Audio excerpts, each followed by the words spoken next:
زندہ انسان ہی کی زندگی میں چیلنجز آتے ہیں.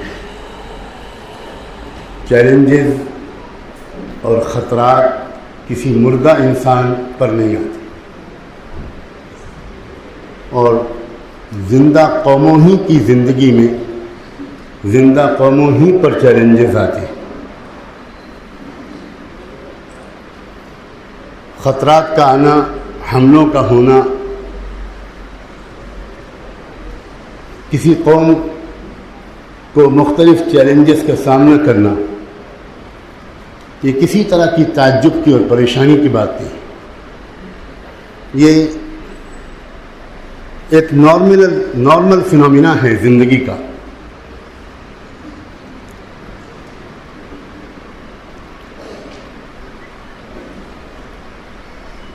جو بات سیکھنے کی اور سمجھنے کی ہے وہ ہے ان چیلنجز کا مقابلہ کیسے کیا جائے. آپ بہت خوشی ہو رہی ہے کہ دیکھ کر کے بہت پڑھے لکھے، بہت سمجھدار، ایک طرح سے سوسائٹی کا کریم یہاں جمع ہے. ایک لفظ میں آپ سمجھ جائیں گے کہ چیلنجز کو اپرچونٹیز میں کنورٹ کرنا یہی کامیابی کا راز ہے.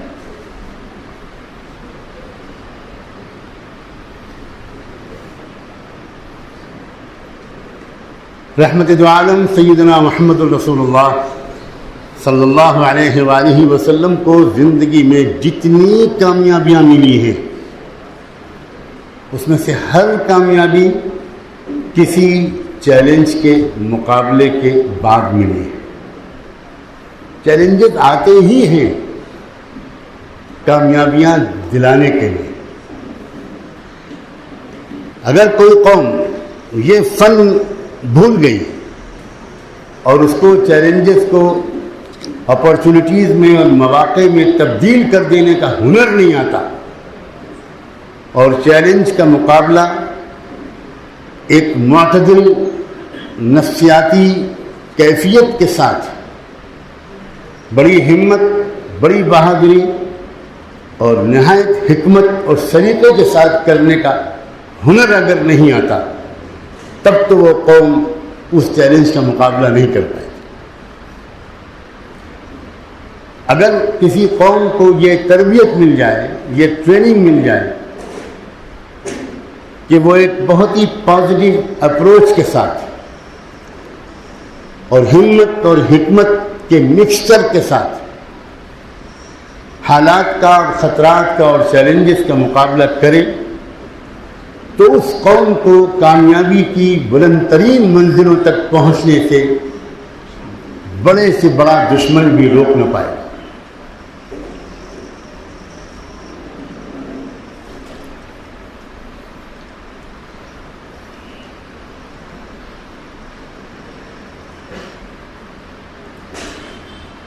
بہت سے چیلنجز کا مسلمانوں کو سامنا ہے ہمارے اس ملک میں.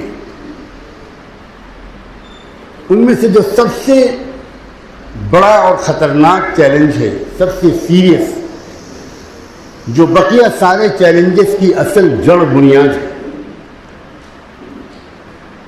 وہ ہے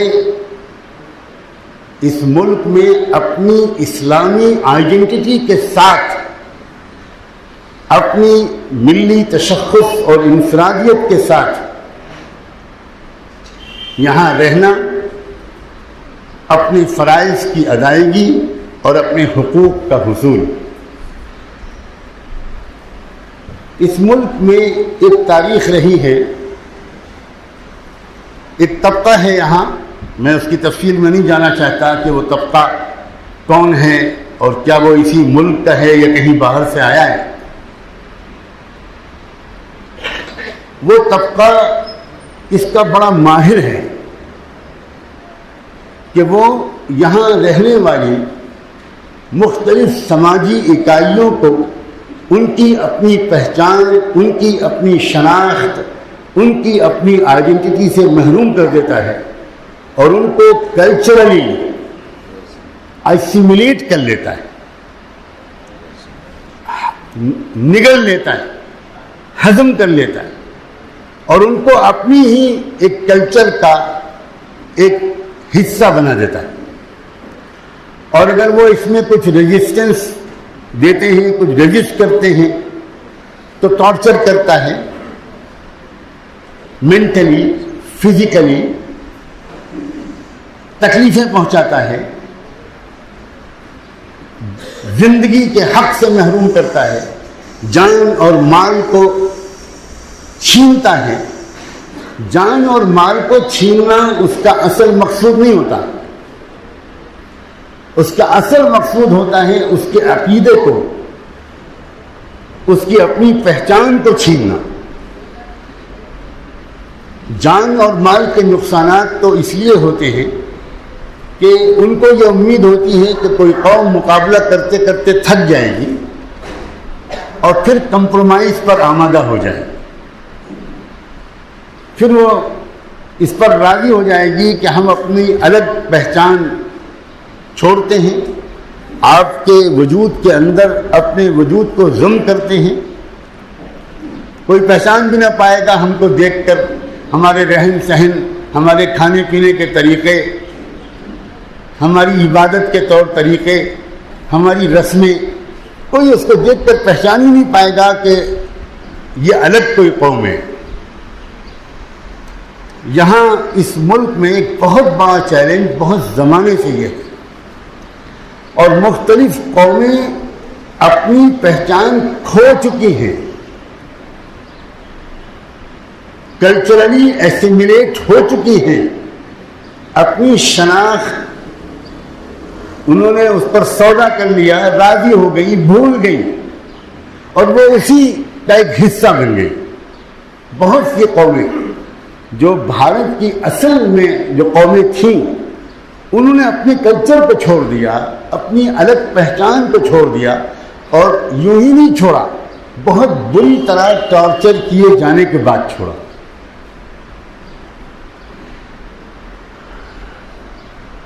اگر آپ نے تاریخ کا مطالعہ کیا ہو، بھارت کی تاریخ پڑھی ہو، تو پھر مجھے کوئی تفصیل بتانے کی ضرورت نہیں ہے. بدھسٹوں کے ساتھ اس ملک میں جو کچھ ہوا ہے وہ سب کا خلاصہ وہی ہے جو میں نے کہا. جینیوں کے ساتھ اس ملک میں جو کچھ ہوا اس کا خلاصہ وہی ہے جو میں نے کہا.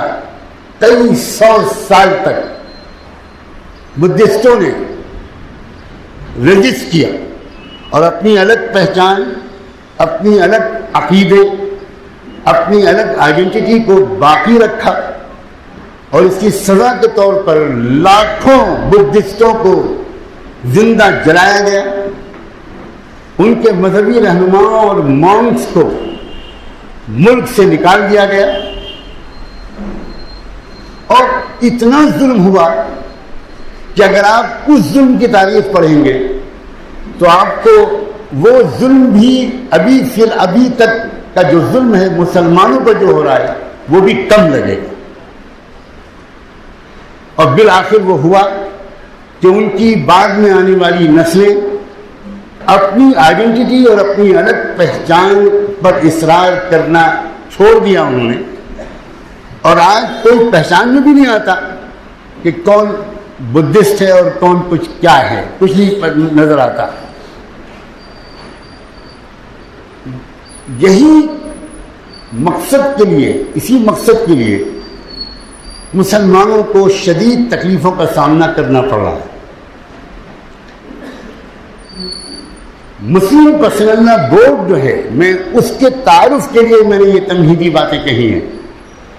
مسلمانوں کے پاس کی بہت سی جماعتیں ہیں، آرگنائزیشنز ہیں، مختلف مقاصد کے لیے کام کر رہی ہیں، بہت اچھا کام کر رہی ہیں، مفید کام کر رہی ہیں. بہت سے ہمارے مسائل ہیں، ہماری تعلیم کا مسئلہ ہے، ایجوکیشن کا مسئلہ ہے، اکنامی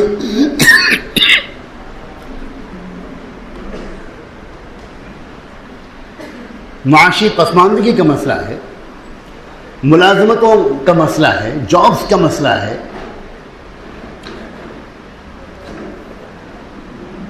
مسلم پسندہ بورڈ صرف ایک مقصد کے لیے قائم کیا گیا.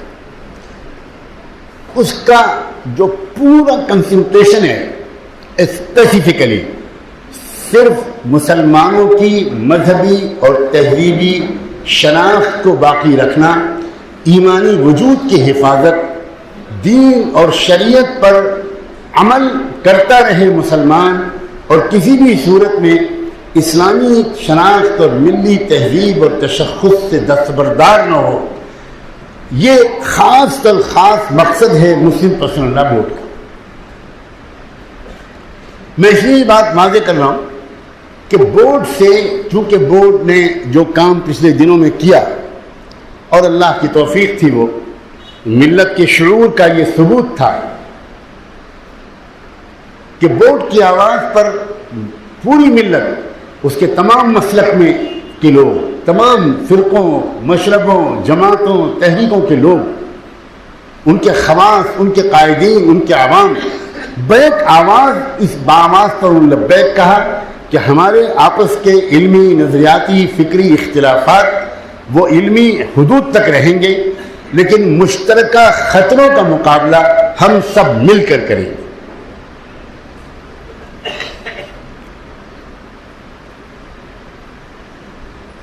چونکہ بورڈ کو کچھ کامیابیاں ملی اور بورڈ کا ایک وزن حکومتوں نے بھی محسوس کیا، وہ اس کو اگنور نہیں کر سکتی، تو اس وجہ سے لوگ یہ امید کرتے ہیں کہ مسلمانوں کے تمام مسائل کو بورڈ ٹیک اپ کرے گا. کوئی گرفتار ہو جائے تو بورڈ اس سلسلے میں اپنا کام کرے، تعلیمی مسائل پر بورڈ اپنا کام کرے. یہ جذبہ بہت قابل قدر ہے. یہ جو تجویز ہے، یہ جو سوچ ہے، یہ بالکل فطری ہے، نیچرل ہے.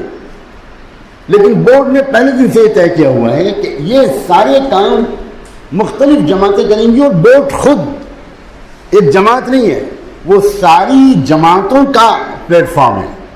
تو وہی جماعتیں الگ الگ اپنے اپنے بینر کے تحت مختلف کام کر رہی ہیں. بورڈ میں جو سب جماعتیں جڑی، سب مسلک کے لوگ جڑے، اور ایک عظیم الشان اتحاد بورڈ کے ذریعے قائم ہوا. ایسا اتحاد کہ میں اپنی تھوڑی سی معلومات کی بنیاد پر یہ کہہ سکتا ہوں کہ پوری دنیا کے مسلمانوں میں ایسا اتحاد نظر نہیں آیا پچھلے 20-30 سال میں، 40 سال میں، جیسا ہمارے ملک کے مسلمانوں میں نظر آیا.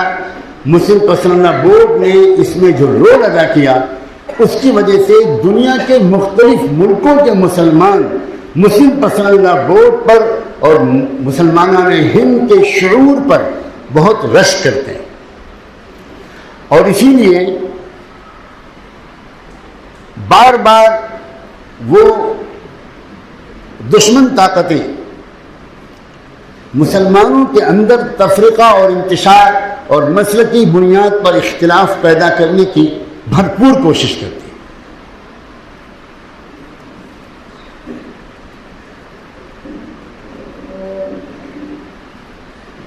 بورڈ کو اپنی ذمہ داری کا احساس ہے.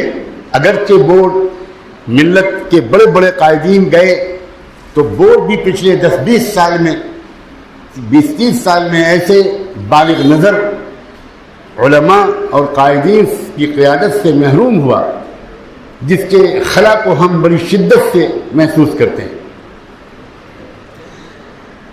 لیکن بہرحال یہ ایک زندہ قوم ہے. اس کے لیے کتاب تقدیر میں یہ لکھا ہوا ہے کہ اگر کوئی جائے گا تو کوئی نہ کوئی اس کی جگہ ضرور لے گا، اور یہ ریزسٹنس جاری رہے گا یہاں تک کہ انصاف کا وہ دور قائم ہو جائے گا جس کی پیشن گوئی یقینی طور پر قرآن بھی کر چکا ہے اور محمد رسول اللہ صلی اللہ علیہ وسلم بھی اس کی خوشخبری دے چکے ہیں. ایک وقت آئے گا کہ زمین ظلم سے بھر جائے گی، اور پھر اس کے بعد ایک وقت آئے گا کہ زمین انصاف سے بھر جائے گی. خود بخود نہ زمین ظلم سے بھرے گی نہ خود بخود انصاف سے بھرے گی، ظلم کو بھی پھیلانے والے کچھ ظالم طاقتیں ہوں گی، اور انصاف کو قائم کرنے کی زبردست جد و جہد کرنے والے بھی کچھ جانباز ہوں گے، جن کے ذریعے سے یہ تبدیلی آئے گی۔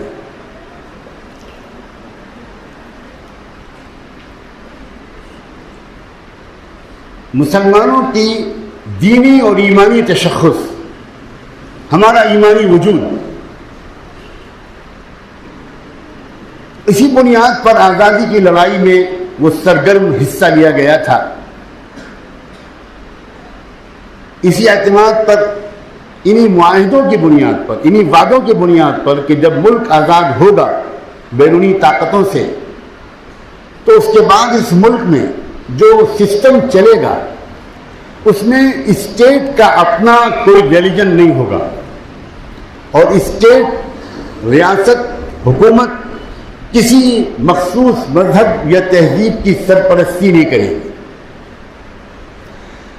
مکمل آزادی ہوگی یہاں رہنے والے سب لوگوں کو، وہ جس مذہب پر چاہیں عمل کریں، جو تہذیب چاہیں وہ اپنائیں، اس کی تشہیر کریں، تبلیغ کریں۔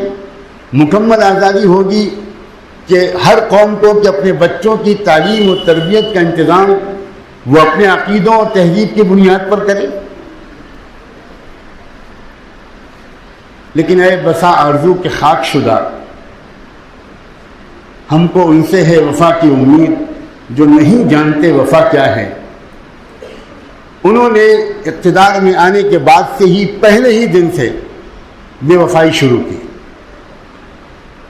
لمبی تاریخ ہے کہ کس طرح شروع ہی سے اس ملک کے جو سیکولر ڈیموکریٹک دستور دیا گیا تھا اس کی خلاف ورزی شروع کی گئی، اور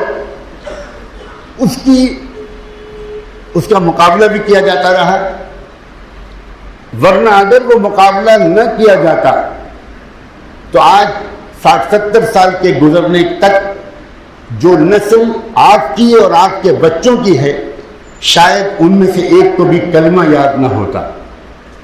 ارادے اسی طرح کے تھے، عزائم اسی طرح کے تھے بلا مبالغہ، لیکن مقابلہ کیا مقابلہ کرنے والوں نے، اور مقابلہ کریں گے انشاءاللہ، اور کامیابی مل کر رہے گی۔ اگر ہمیں نقصان پہنچتا ہے تو ہماری اپنی غفلت کی وجہ سے، ہماری اپنی سستی کی وجہ سے، ہمارے اپنے اختلاف اور انتشار کی وجہ سے۔ اگر کوئی قوم صحیح طریقے سے چیلنجز کا مقابلہ کرنے کی صلاحیت رکھتی ہو تو کبھی بھی اس کا دشمن اس کے اوپر غالب نہیں آ سکتا۔ یہ ایک فطری سسٹم ہے۔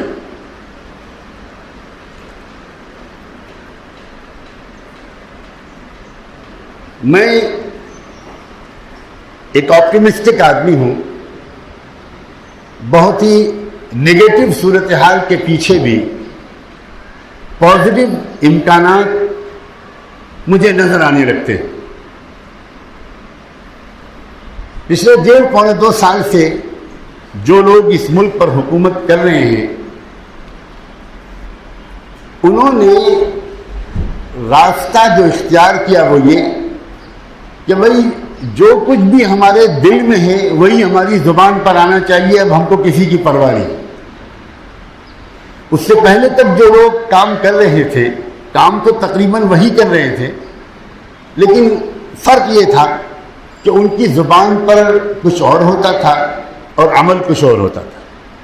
بڑے میٹھے میٹھے الفاظ بولتے تھے، شیروانی پہنتے تھے، گلاب کا پھول لگاتے تھے، انشاءاللہ اور ماشاءاللہ ان کا تقیہ کلام ہوتا تھا، اور جیل میں مولانا محمد علی جوہر کو تہجد کے موقع پر جگانے آتے تھے کہ یہ آپ کی پیغمبر کی نماز کا وقت ہے، اٹھیے اور نماز پڑھیے۔ کون صاحب یہ کام کرتے تھے اس کا نام میں نہیں لوں گا، دیکھتا ہوں کوئی آپ میں کوئی یہ چیزیں بھی پڑھتا ہے کہ نہیں پڑھتا۔ ویسے مسلمان انٹلیکچوئل سے یہ شدید شکایت ہے کہ وہ سنجیدہ کتابوں کا مطالعہ نہیں کرتے۔ یہ بہت بڑا دکھ ہے کہ وہ تاریخ کا، نیشن کے بلڈرز کا، ہمارے تاریخ میں جو چیلنجز سامنے آئے ہیں ان کا مطالعہ نہیں کرتے، اس لیے ان کی معلومات اس سلسلے میں بہت کم ہوتی ہیں۔ پچھلے 1.5-2 سال میں جو حکومت آئی اس کا انداز بدلا۔ اس نے کہا کہ بھائی جو کچھ بھی ہمارے دل میں ہے وہ ہماری زبان پر ہوگا، ہم چلا چلا کر کہیں گے کہ اس ملک میں رہنا ہے تو ہندو بن کر رہنا ہوگا، نہیں تو یہاں جاؤ اور وہاں جاؤ۔ میرا خیال یہ ہے کہ ہم کو اس کے پیچھے بھی ایک اللہ کا ایک بہت مثبت فیصلہ دیکھنا چاہیے، کیونکہ ہم لوگ وہ فراست کھو بیٹھے، وہ سمجھداری کھو بیٹھے کہ جو منافقانہ انداز سے وہی سارے کام کر رہے تھے ان کو ہم نہیں پہچان پا رہے تھے، تو اللہ تعالیٰ نے کچھ ہم پر کرم کیا کہ ان کو ہٹا کر ایسے لوگوں کو بٹھا دیا جو صاف صاف وہ سب کچھ کہہ رہے ہیں جو پچھلے زمانے کے لوگ کرتے رہے تھے مگر کہہ نہیں رہے تھے، کر رہے تھے۔ اس کے میں 20 ثبوت دے سکتا ہوں۔ کیا کسی سیکولر ملک کے پولیس اسٹیشن میں کسی مخصوص مذہب کی عبادت گاہ ہونے کا کوئی جواز ہے؟ لیکن کیا بھارت کے ہر پولیس اسٹیشن میں مندر ہے کہ نہیں؟ یہ تو 60 سال سے ہو رہا ہے، 65 سال سے ہو رہا ہے، لیکن ہم یوز ٹو ہو گئے، ہم پر جونی رینک تھی کہ یہ against the constitution of India ہے، یہ انڈیا کے سیکولر ڈیموکریٹک دستور کے خلاف ہے۔ اور پولیس اسٹیشن تو اسٹیشن، عدالتوں میں مندر بننے لگے، الیکشن کمیشن کے آفس میں مندر بن گیا، کیا جواز ہے اس کا؟ اور یہ سب بنا ان لوگوں کے دور میں جو اپنے کو بہت ہی سیکولر کہتے تھے۔ خدا کا شکر ہے کہ اللہ تعالیٰ نے ان سے چھٹکارا دلا کر ایسے لوگوں کو بٹھایا جو کہتے ہیں ہم سیکولر نہیں ہیں، اور اس کانسٹیٹیوشن کو ہم بدل کر رہیں گے، اور تم کو یہاں رہنا ہے تو سوریہ نمسکار کرنا پڑے گا، یوگا کرنا پڑے گا، وندے ماترم پڑھنا پڑے گا، گیتا کو قومی کتاب ماننا پڑے گا۔ ہم اس پر احتجاج نہیں کرتے، ہم اس پر ان کو کہتے ہیں تھینک یو ویری مچ، اس لیے کہ آپ نے ہماری آنکھیں کھول دی۔ ہم اتنی غفلت میں تھے کہ اگر ہم کہتے تھے اپنے لوگوں سے، لوگ کہتے تھے سب کچھ ٹھیک ٹھاک تو ہے، کیا مسئلہ ہے بھائی، سیکولر لوگ ہیں بھائی۔ اور مجھے تو یہ بھی کہنے کی اجازت دیجیے کہ اگر یہ سرکار نہ آئی ہوتی اور ایسے اقدامات نہ کر رہی ہوتی تو آپ بھی اتنی تعداد میں آج یہاں جمع نہ ہوتے۔ بات کڑوی ہے مگر سچی ہے۔ اب سوال یہ ہے کہ اس کا مقابلہ ہمیں کیسے کرنا ہے؟ سیدھی سیدھی بات، مسلم پرسنل لا بورڈ نے یہ اپنی ذمہ داری سمجھی ہے، کیونکہ وہ ایمان اور اسلامی آئیڈینٹی کو بچانے ہی کے لیے وجود میں آیا ہے۔ اگر وہ اس میدان میں بھی کام نہ کر سکا تو مسلم پرسنل لا بورڈ اپنے وجود کو جسٹیفائی نہیں کر پائے گا۔ دوسرے اور محاذوں پر تو اس کو کام کرنا نہیں ہے، اس کو اسی ایک محاذ پر کام کرنا ہے۔ چنانچہ بورڈ نے 2015 7 جون اپنی ورکنگ کمیٹی میں اس کے اوپر لمبا ڈسکشن کیا۔ اس سے پہلے کئی ورکنگ کمیٹی کی میٹنگز میں اس پر بحث ہوئی۔ جے پور میں مارچ میں جو بڑا اجلاس ہوا سالانہ جنرل کونسل کا، اور ورکنگ کمیٹی کی بھی جو میٹنگ ہوئی اس میں بھی اس پر بحث ہوئی۔ مسلم پرسنل بورڈ کا ایک خاص مزاج یہ ہے کہ وہ کوئی جلد بازی میں کوئی فیصلہ نہیں کرتا، کوئی جذباتی باتیں نہیں کرتا۔ تو بورڈ کی قیادت نے یہ طے کیا کہ پہلے گہرا ریسرچ کر کے اور انفارمیشن کو گیدر کر کے پہلے یہ بات ثابت کی جائے کہ واقعی بھارت کے سیکولر ڈیموکریٹک فیبرک کو خطرہ ہے، واقعی کانسٹیٹیوشن کی میجر دفعات کو بدلا جا رہا ہے، واقعی ہندوتوا کو ہر بھارتی ناگرک کا دھرم اور اس کا کلچر بنانے کے لیے قانون بنائے جا رہے ہیں. واقعی یہ بات صحیح ہے؟ کیا واقعی ایجوکیشنل سسٹم میں کوئی میجر چینجز لائے جا رہے ہیں؟ بورڈ نے ایکسپرٹس کے ذریعے سے انفارمیشن گیدر کی, بہت سے ذریعے سے اندر کی معلومات اکٹھا کی, اور بالآخر 7 جون کو اس ساری انفارمیشن کو سامنے رکھ کر ورکنگ کمیٹی نے یہ فیصلہ کیا کہ انف از انف, بہت ہو چکا. اب یہ ہمارا فرض ہے جب ہم 2 رخ پر میدان میں کام کرنے کے لیے اتریں. ایک طرف تو ہم عوام میں بیداری پھیلائیں, عوام میں اویئرنیس پھیلائیں, کیونکہ جمہوری اور ڈیموکریٹک سیٹ اپ میں عوام کی بیداری بہت زبردست اثر رکھتی ہے. تو عوام کو بیدار کیا جائے, رائے عامہ بنائی جائے اس بات کے لیے کہ ہمارے ملک کا constitution is one of the best constitutions of the world, کوئی شک نہیں اس میں. میں بچپن سے کانسٹیٹیوشن کو پڑھتا آ رہا ہوں, 13 سال کی عمر سے میں نے اپنے ملک کا دستور پڑھنا شروع کیا, غور سے پڑھنا شروع کیا, انڈر لائن کرنا شروع کیا. امریکہ کا کانسٹیٹیوشن پڑھا, دوسرے ملکوں کا کانسٹیٹیوشن پڑھا. یہ میرے والد صاحب کی تربیت تھی کہ وہ کہا کرتے تھے کہ اس ملک میں ہر عالم دین کو موجودہ دور کے ملکوں کے دستوروں کو پڑھنا چاہیے.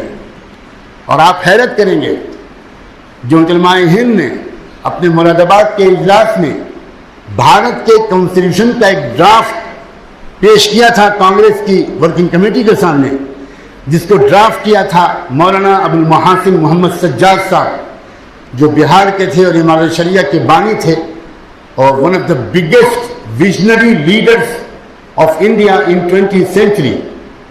انہوں نے ایک پورا کانسٹیٹیوشن ڈرافٹ کیا تھا.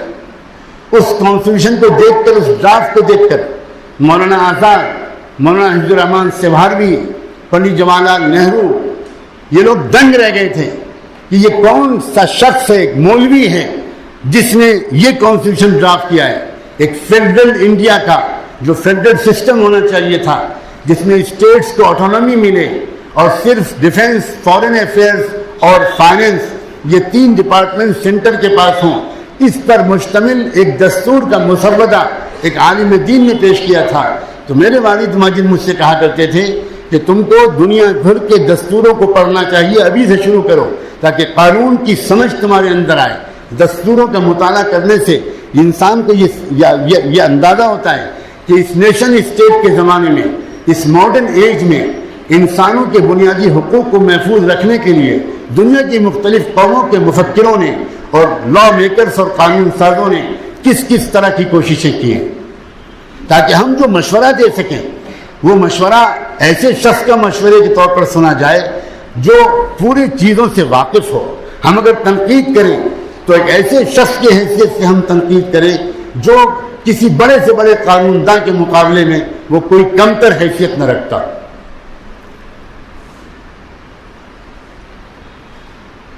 جب یہ ثابت ہو گیا کہ واقعی دستور میں تبدیلی کی جا رہی ہے, ایک تو ہے وہ رویہ کہ دستور میں تبدیلی تو نہ کی جائے لیکن دستور میں پر ایمانداری سے عمل بھی نہ کیا جائے, اور ایک ہے اس سے آگے بڑھ کر یہ مسئلہ کہ دستور ہی کو بدل دیا جائے. اگر بات پہلے اسٹیپ تک رہتی ہے تو جیسے اب تک رہی تھی کہ دستور کو بدلنے کی کوشش تو نہیں کی گئی لیکن دستور پر ایمانداری سے عمل نہیں کیا گیا, تو وہاں ایک گنجائش تو باقی رہتی ہے کہ آپ اس دستور کے حوالے سے آپ کسی عدالت میں جا سکتے ہیں, آپ سپریم کورٹ میں جا سکتے ہیں, آپ جوڈیشل ریمیڈی حاصل کر سکتے ہیں اور بالآخر آپ کو انصاف ملے گا, آپ اس کی امید کر سکتے ہیں. لیکن جب دستور ہی بدل جائے گا تو پھر آپ کے پاس کیا راستہ رہ جائے گا. جب یہ ثابت ہو گیا تو بورڈ نے اپنی 7 جون کی عاملہ میں ایک انقلابی فیصلہ کیا. وہ یہ فیصلہ کیا کہ ہمیں اب ایک تحریک چلانی چاہیے عوامی بیداری کی, جس کا نام رکھا گیا دین دستور بچاؤ تحریک.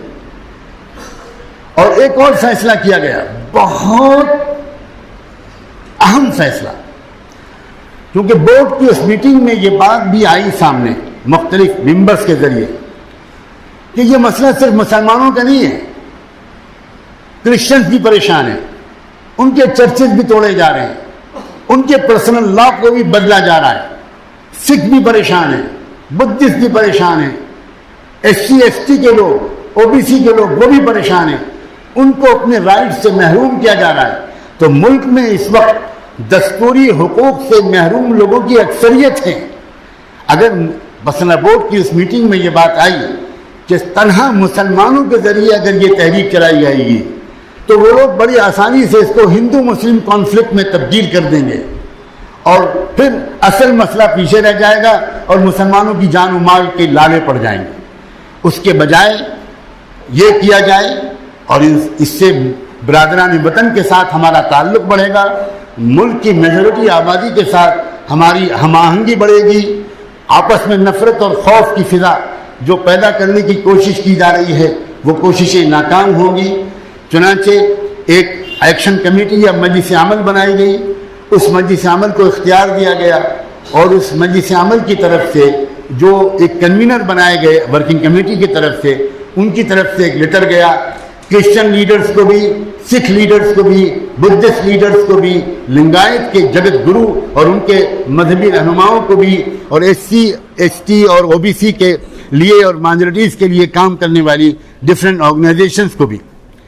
اور 18 اگست کو دلی میں ایک زبردست میٹنگ ہوئی جس میں یہ سب لوگ شریک ہوئے، عیسائی قائدین بھی شریک ہوئے، سکھ بھی شریک ہوئے، بدھسٹ بھی شریک ہوئے، لنگایت کے جگت گرو بھی شریک ہوئے، ہیومن رائٹس کے ایکٹیوسٹ بھی شریک ہوئے، میرے دوست مامن میشرام جو بامسیف کے اور بھارت مکتی مورچہ کے راشٹریہ ادھیکش ہیں اور جو ایک زبردست تحریک چلا رہے ہیں خاص طور پر S C S T O B C اور مائنورٹیز کے لیے، وہ بھی شریک ہوئے اور بڑے جوش کے ساتھ شریک ہوئے۔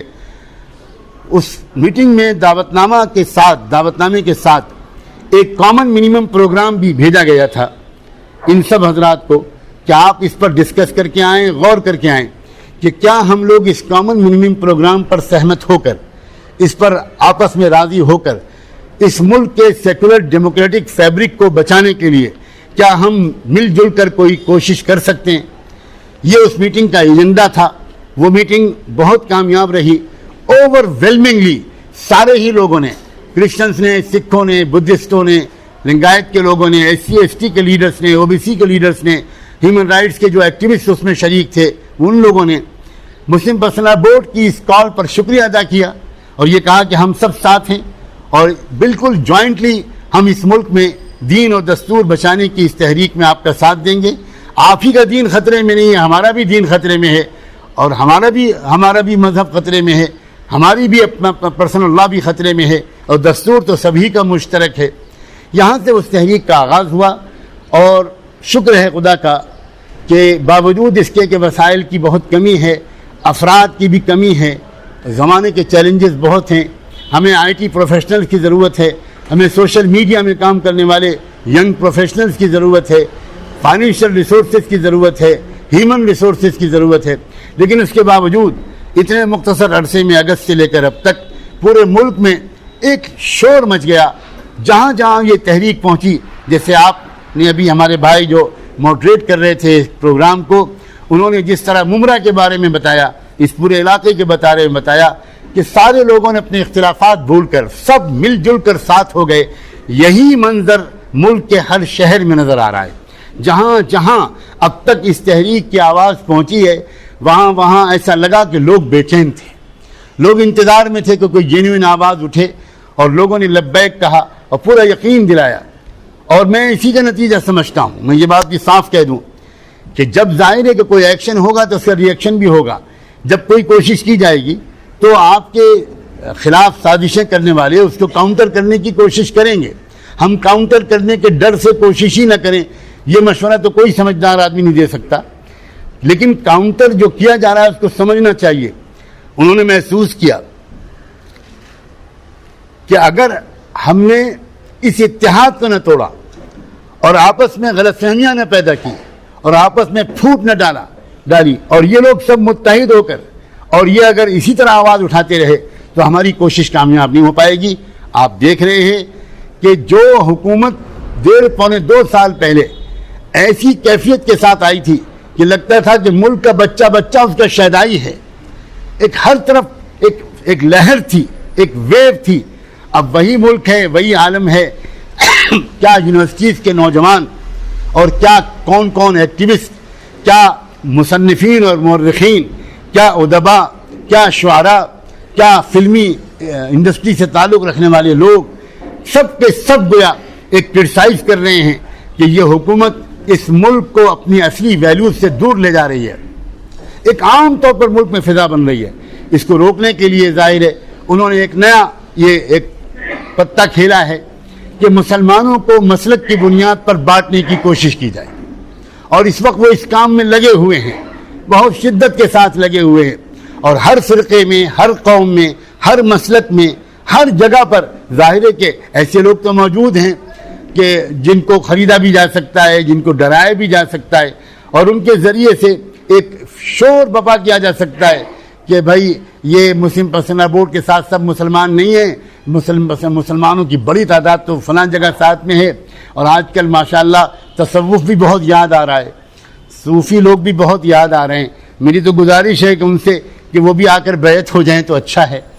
وہ اگر تصوف کو واقعی اس کے قدردان ہیں تو ہم تیار ہیں کلاسز لینے کے لیے کہ تصوف ہے کیا. ہم نے بھی 30-40 سال تصوف پر محنت کی ہے. ہم اس تصوف کے قائل ہیں جو دلوں کو پاک کرتا ہے.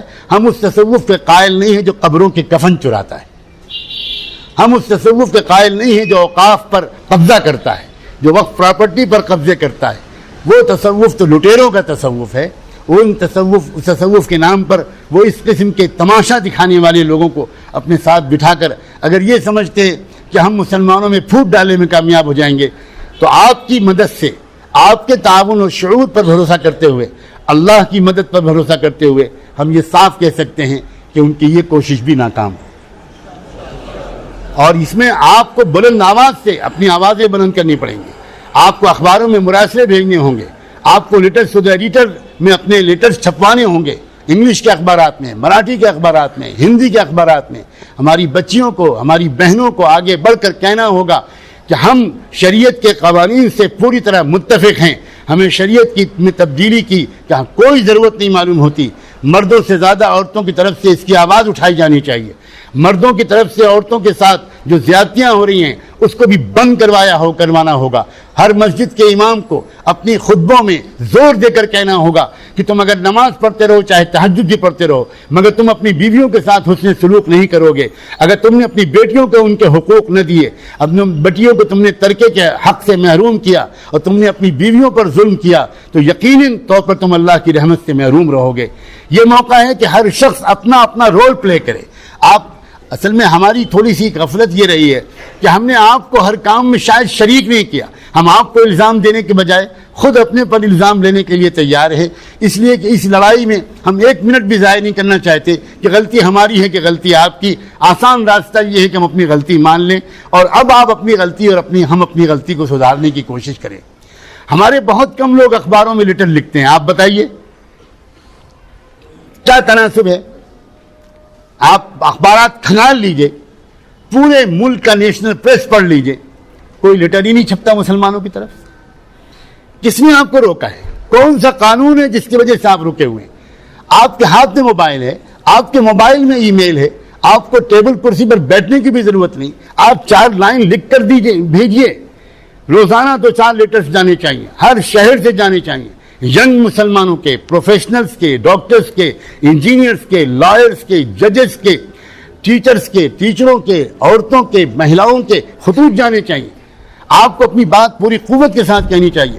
مسلم پرسنل بورڈ میں خدا کا شکر ہے کہ لیڈیز ونگ بھی قائم کر دیا گیا. مسلم پرسنل بورڈ کی ورکنگ کمیٹی میں 5 ممبر خواتین ہیں ورکنگ کمیٹی میں, اور بورڈ کی جنرل باڈی میں تو 20-25 خواتین ممبر ہیں. بورڈ نے اس بات کو محسوس کیا کہ ہمیں اپنی بچیوں اور بہنوں کو آواز دینی ہوگی اور ان کو بتانا ہوگا کہ وہ بھی قوم سے کہیں, اخبارات اور میڈیا کے ذریعے قوم کے سامنے اپنی آواز پہنچائیں. 50 عورتیں جمع ہو جاتی ہیں اور وہ پلے کارڈ لے کر کھڑی ہو جاتی ہیں کہ we want change in Muslim personal law, اور ہمارا پریس اس کو بہت ہائی لائٹ کرتا ہے. کیا ممرا کی 20,000 عورتیں یہ نہیں کہہ سکتی کہ ہم شریعت کے قانون میں کوئی تبدیلی نہیں چاہتے؟ ہم شریعت کے قانون پر سے پوری طرح متفق ہیں. یہ میسج آپ کی طرف سے جانا چاہیے, ڈاکٹرز کی طرف سے جانا چاہیے, پروفیشنلز کی طرف سے جانا چاہیے. مجھے ابھی چونکہ مستورات کے پروگرام میں بھی جانا ہے, لیڈیز کے پروگرام میں, اور یہی باتیں مجھے مختصراً وہاں کہنی ہے.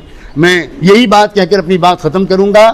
آپ کا یقیناً بورڈ شکر گزار ہے کہ آپ نے اس تحریک کا استقبال کیا, لیکن اس جلسے کے بعد کام تو شروع ہوگا.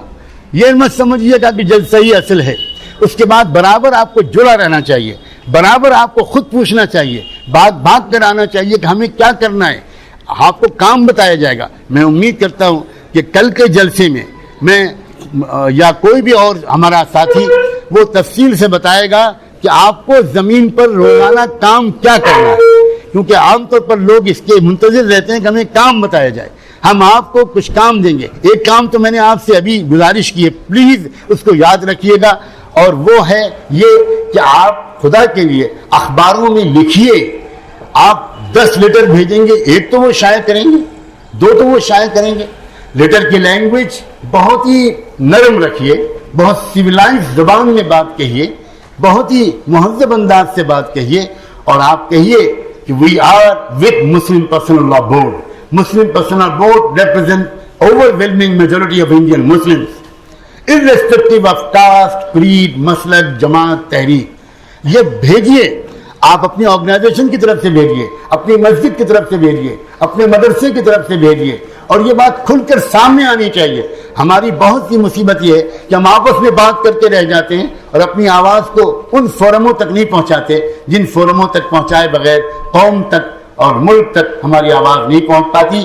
مسلم پرسنل بورڈ آئندہ دنوں میں یہ کوشش بھی کرے گا کہ وہ ورکشاپس لے, مختلف علاقوں میں ورکشاپ لے, تاکہ ایک آدھ دن باقاعدہ ٹریننگ دی جائے آپ کو کہ آپ کیسے لیٹر لکھیں, آپ پریس میں اسٹیٹمنٹ کیسے دیں, آپ کس مسئلے پر آپ کی کیا پالیسی ہو. آپ کے ذہن میں جو سوالات ہوں وہ بھی مسلم پرسنل بورڈ چاہے گا کہ آپ سے سوالات سنیں اور ان سوالات کا جواب دیں. بورڈ نے ایک تحریک یہ بھی شروع کی ہے تفہیم شریعت, کہ وہ اپنے وکلاء کو جمع کر کے, یہ بورڈ صرف مسلم وکلاء کو نہیں بلکہ نان مسلم لائرز کو بھی, ان کو بھی جمع کر کے ورکشاپ, پچھلے 4 سال سے یہ کام چل رہا ہے کہ شریعت کے قوانین کی جو لاجک ہے وہ ہمارے وکلاء کی سمجھ میں آئے, کہ شریعت کے قانون میں انسانوں کے ساتھ کیا انصاف ہے, اور اس سے بیسٹ انصاف دنیا کا کوئی قانون پیش نہیں کر سکتا. یہ عقیدے کی بات نہیں ہے, یہ اکیڈمک کمپیریٹو اسٹڈی کی بات ہے. اس لیے میں امید کرتا ہوں کہ آپ ان باتوں کو بہت دھیان سے سنیں گے اور ان باتوں پر, وہ اپنی تقاضوں پر, اس کی اسپرٹ پر عمل کریں گے, اور اس تحریک کا پوری طرح آپ ساتھ دیں گے. میں جو نہیں معلوم اب اس کے بعد کون بات کرے گا. میں آپ سے اجازت چاہتا ہوں کیونکہ وقت کم رہ گیا ہے, مجھے وہاں پہنچنا ضروری ہے. آپ پروگرام کو آگے چلائیں.